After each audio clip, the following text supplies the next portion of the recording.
بسم اللہ الرحمن الرحیم۔ اولئک یہی ہے یا وہی ہے، لذینہ یعنی کہ وہ لوگوں کی بات ہو رہی ہے، یہی وہی لوگ ہے، اشترو اشترو یعنی کہ خریدنے بیچنے کو کہتے ہیں، یہاں پہ خریدنے کی بات ہو رہی ہے، خرید لیا ضلالت ذلت کو یعنی گمراہی، بالہدا با ساتھ ہدا ہدایت کے بدلے میں انہوں نے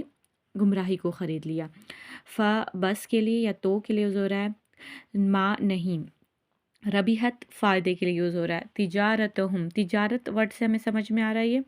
یعنی کہ لین دین کے معاملے کو تجارت کہتے ہیں، ہم یعنی ان کی،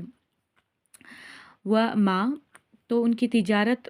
یہاں پہ کوئی فائدہ نہیں دے گی، ما یعنی نہیں کوئی فائدہ نہیں دے گی، و اور ما نہیں، کانو تھے وہ، محتدین یہ ہدایت ورڈ سے ہدا ہدایت ورڈ سے آ رہا ہے، یہ ہمیں دھیان رکھ سکتے ہیں، اور یا نون اس کو جمع بنا رہا ہے، بہت سارے لوگوں کی بات ہو رہی ہے، اور میم اس کو کرنے والا بنا رہا ہے، پانے والا، تو ہدایت پانے والے، اور نہ ہی وہ ہدایت پائیں گے، تو یہ وہی لوگ ہیں، یہ پچھلی والی آیت کے ہی ریلیشن میں ہیں، اوپر والی آیت کے اس کے پہلے والی آیت کے، تو یہ وہی لوگ ہیں جنہوں نے خرید لی ہے گمراہی کو ہدایت کے بدلے میں، اور ان کی تجارت جو ہے وہ کچھ بھی فائدہ نہیں دے گی، ربیحت یعنی فائدہ، اور ما یعنی نہیں دے گی، اور نہ ہی وہ ہدایت پانے والے ہیں۔